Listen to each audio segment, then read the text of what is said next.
Here we are, guys. This is Cane View Avenue and High Palm Road. There's a cows.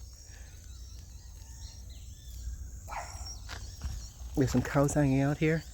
This is a new baby cow, can't be more than a couple of days old. 1 or 2 days old.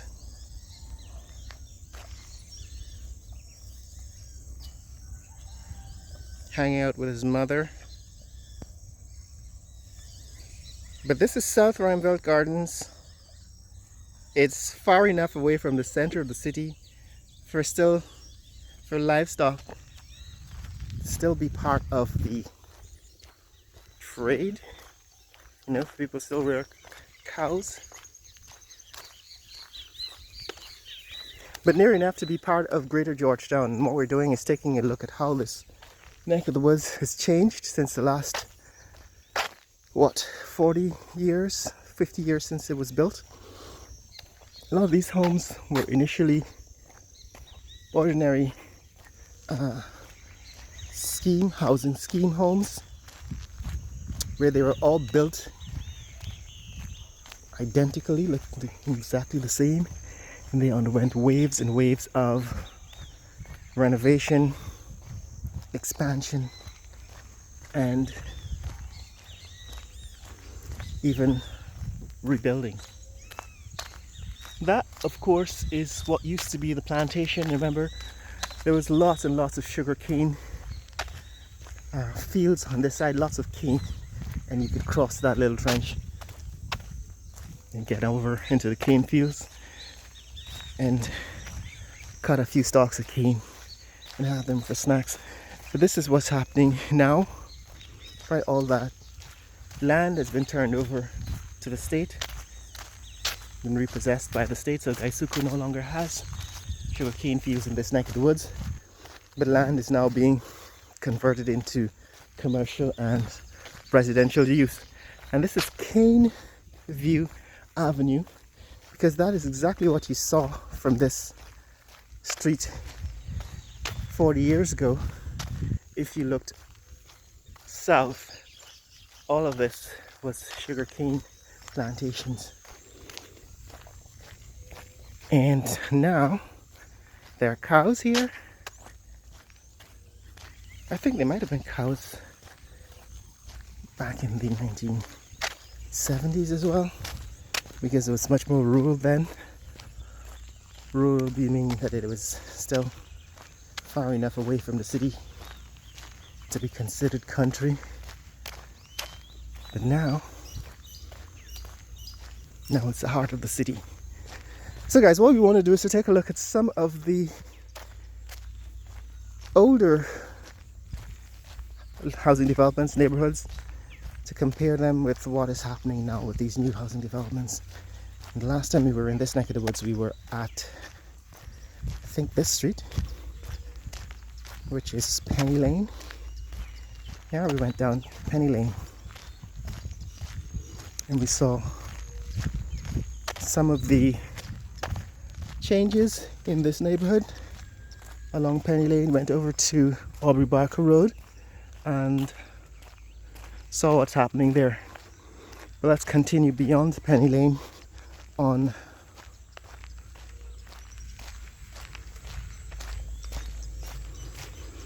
Cane View Avenue and see how things are changing in South Ruimveldt Gardens. Now this is still vacant land. This only could be vacant land for two reasons. One, because it's reserved. In other words, it's a reservation. It's kind of reserved land for building roads, infrastructure, and that sort of thing over here. Or it could be land that was not occupied. People probably bought it and didn't occupy it. Most likely it's some kind of reserved land. They're probably planning to build some kind of road or highway through this neck of the woods. And if that is true, then it would probably extend all the way through to Aubrey Road, which I can't verify right now, but it seems that way. In other words, this might be reserve land either for a park or for roads and infrastructure like that. But here is some of the new homes that have been built here in South Ruimveldt Gardens over the last 40, 50 years. Some of these homes still have the remnants of the original homes that were constructed. So for example, this one is totally rebuilt. So you can see these concrete homes were built back in the 1990s and 2000s, but the ones that are partially concrete, which meant that enclosing the bottom flat in the concrete structure. Morning! Right, hey, what's happening? Morning. Yeah, the ones that are enclosing the concrete structure, enclosing downstairs, Mary kids,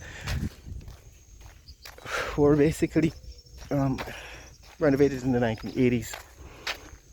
So these houses were probably built in the 1970s, they were renovated in the 1980s, and then some made changes in the 1990s and 2000s. They became concrete houses that started to take on this architecture of foreign homes.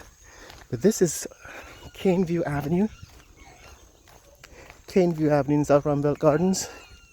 Some of these homes are still under renovation. Some of them have the original architecture that they were built with, and some have been transformed.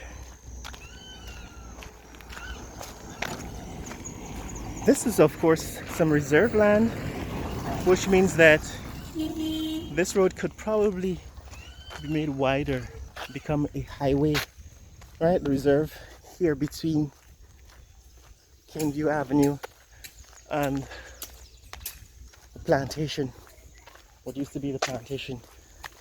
But this is it, guys. This is what's happening here in South Ruimveldt Gardens. I'm gonna take a walk down the street, but that's looking back where we came, Caneview Avenue, in this neck of the woods. As you can see, some of the homes still have the remnants of the original architecture. You know, people sort of extended and expanded and renovated them in ways that suited them over the years. But interestingly, some have been transformed. This, for example, is a transformation of what was originally... Morning. No, that's me. So this here is what renovation looks like in 2023. Right, in 2023, these homes have probably been renovated in the last 10 years to look much more like they do in North America. For example, this might have come from somewhere in the American South, and these probably renovated earlier in the 1980s, 90s, 2000s, and kind of look different because of the architecture that was chosen was popular back in the 1980s and 90s. But that's for example, is what a 2000s renovation looks like, right? You look at the external architecture and highlights. That's what it looks like in the 2000s. The renovations looks like in 2000s, and this is what they looked like in the 1980s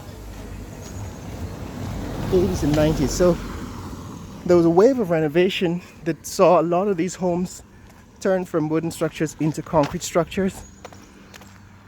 Right? A lot of them started out as wooden structures and eventually became concrete structures in the 1980s. That's looking back. And then in the 1990s, some of them became completely transformed, fully concrete. In other words, they were torn down. This is also in the 1980s, kind of a facade that was popular in the 1980s. They built these homes with They built a facade on the front of the house that made it look different from what it was in the rear. Right, that's looking back. This is probably what it looked like, the houses looked like when they were first built. Right, this is probably how they were built, and then they got transformed over the years. But what's interesting about this neck of the woods, as I said, is that these neighborhoods, these older housing developments, were built with infrastructure, right, in mind. In other words, the roads that were planned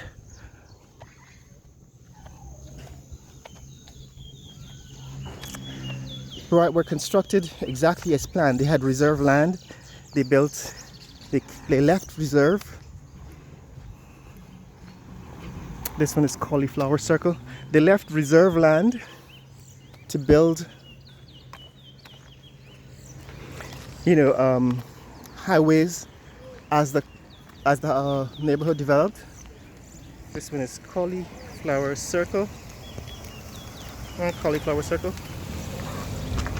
And what they're not doing under the private developers is building this kind of neighborhood that is self-contained, that has all of these amenities, reserved land for parks, reserved land for fire stations, reserved land for police stations, and so on. So that is what is different about these neighborhoods. The older neighborhoods were built with the idea that they would become a self-sustaining community, a sustainable community, a sort of complete community, whereas the new neighborhoods are not as carefully planned. Right, this is Aubrey Barker Road.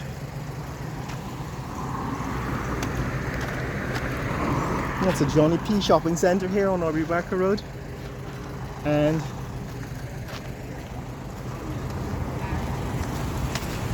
I want to see here is the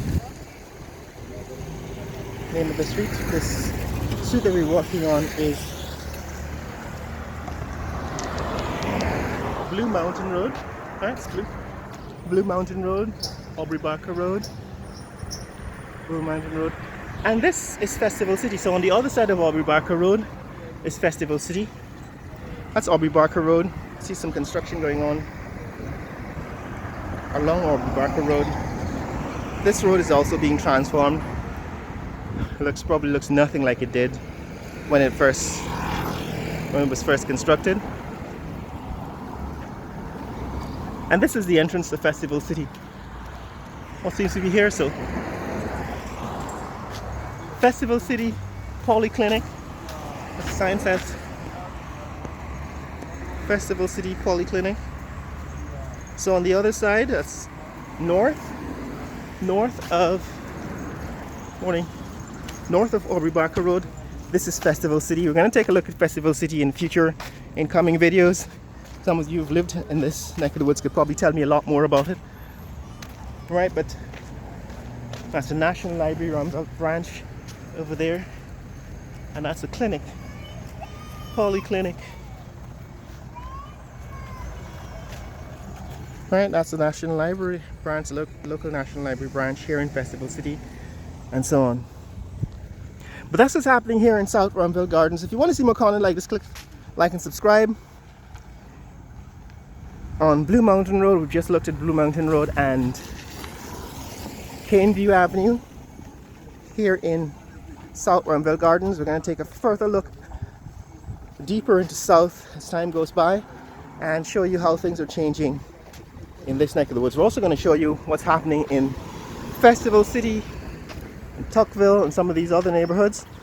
But for now, this is what's happening, guys. If you want to see more content like this, click like and subscribe. Share this video with friends and family around the world. Let people know what's happening here in Georgetown, Guyana, and in South Ruimveldt Gardens. Later!